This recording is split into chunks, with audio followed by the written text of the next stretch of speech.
y lo hemos venido denunciando de manera continua, de que hay ciertos sectores del oposicionismo venezolano que no han cesado su campaña en irse por los atajos. No han desistido de la idea de arrastrar al país a un hecho de sangre.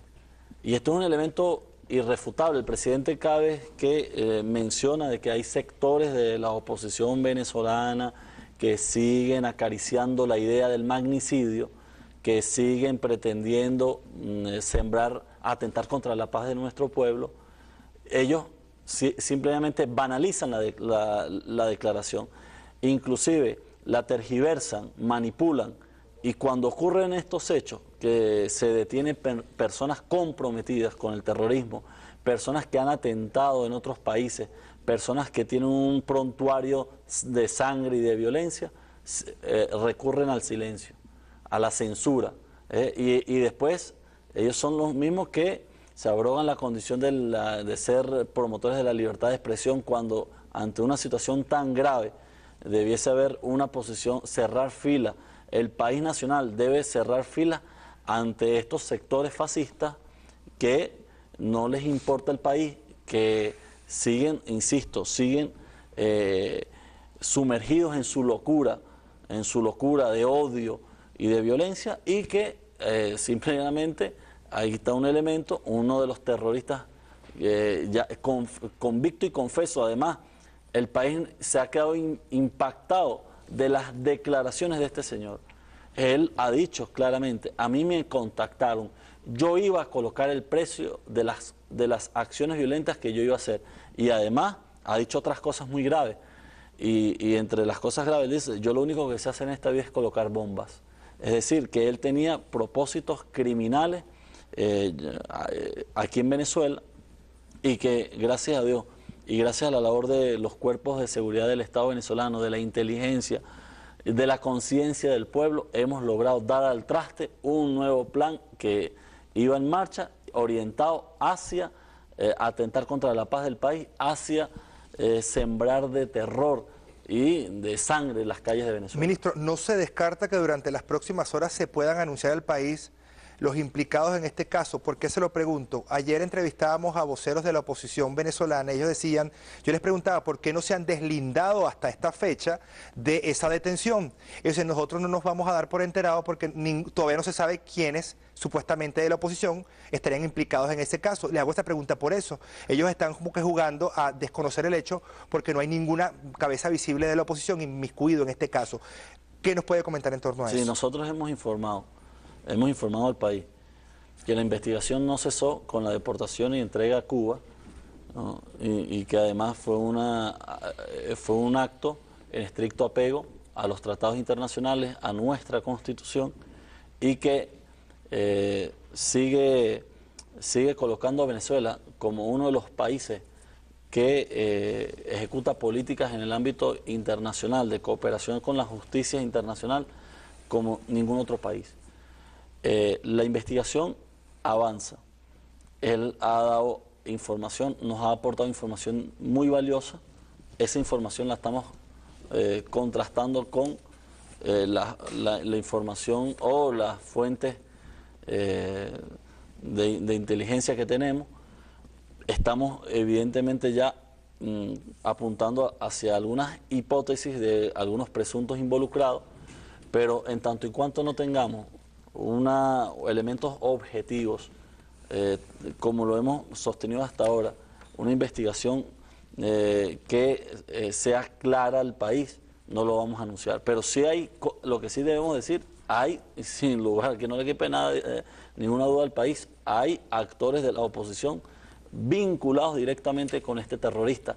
Lo contrataron. Hay gente que le ofreció un pago a cambio de cometer hechos de violencia. Él no vino por iniciativa propia, a motus propio, o a ofrecer sus servicios de terrorismo. Al mejor postor, sí. No, él vino ya contactado desde Guatemala. Sabemos quién fue el enlace, cómo lo ubicaron, cómo lo trajeron, cuánto le iban a pagar. O sea, tenemos algunas informaciones ya adelantadas. El tema es que las personas que están detrás de este terrorista, una vez que tengamos elementos contundentes, le diremos al país de tal manera de que los identifique el país y sepa de este sector fascista, de este sector que tienen ya 11 años de manera permanente y continua atentando contra la democracia, atentando contra las instituciones y atentando contra la paz del pueblo.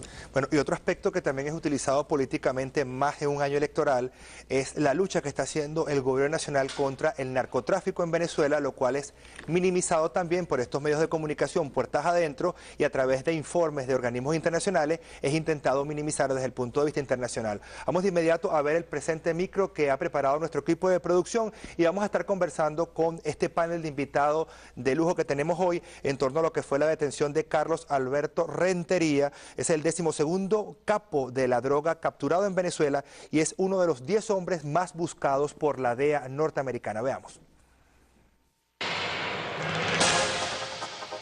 En el año 2005, Venezuela rompe relaciones con la DEA y desde entonces han sido innumerables los logros obtenidos por el gobierno nacional, el cual ha propinado duros golpes a las mafias del narcotráfico. El pasado 6 de julio, por ejemplo, concluyó en el municipio Machiques de Perijá, en el estado Zulia, la operación Sierra 22, en la cual nuestro país certificó por 5º año consecutivo que está libre de cultivos ilícitos de coca en la zona fronteriza con Colombia. Durante esta operación, fue destruido un campamento donde funcionaban 2 laboratorios de procesamiento de drogas y se realizó la inhabilitación de 5 pistas de aterrizaje clandestinas. En lo que va de año, han sido capturados en el territorio nacional 12 jefes de organizaciones criminales del narcotráfico. Algunos de ellos ya han sido puestos a la orden de los países requirientes. A pesar de estos resultados, voceros del imperio nos acusan permanentemente de ser fuentes del narcotráfico y de financiar a terroristas, lo cual ha sido desmentido con hechos a través de las diversas estrategias y políticas antidrogas que lleva a cabo el Ejecutivo Nacional en todo el país. Como muestra del compromiso en la cooperación internacional y la responsabilidad compartida en la lucha frontal contra el narcotráfico y el terrorismo, el pasado 7 de julio fue deportado a Cuba el terrorista salvadoreño Francisco Chávez Abarca, quien estaba siendo solicitado por Interpol con difusión roja por los delitos de terrorismo, asesinatos y desapariciones, y quien confesó que se encontraba en el país para cometer actos desestabilizadores de cara a las elecciones parlamentarias del próximo 26 de septiembre, y que para alcanzar tal fin habría contactado a sectores de la contrarrevolución venezolana.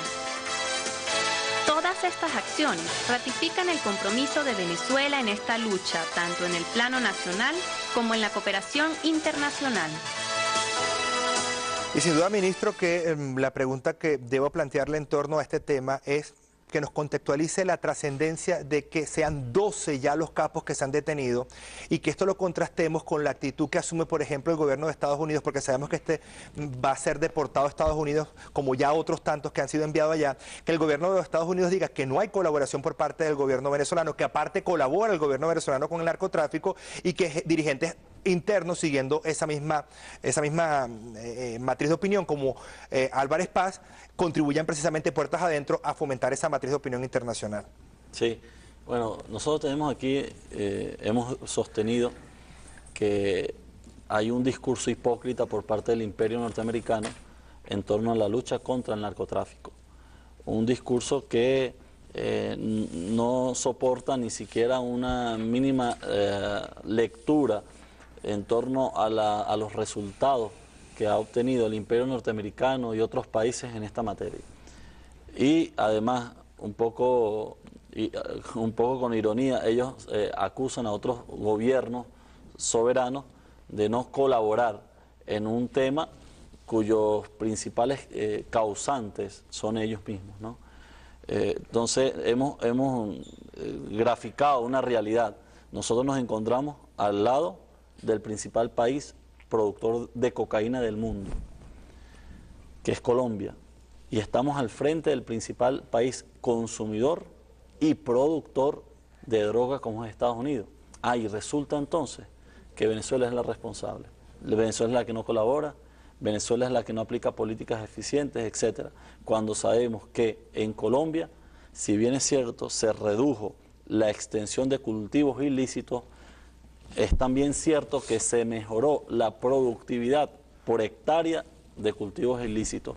En Estados Unidos se ha incrementado la población de consumidores y además han desarrollado, a partir de mutaciones genéticas de transgénicos, una especie de marihuana, que es la supermarihuana, con una concentración de tetrahidrocannabinol de mayor porcentaje y que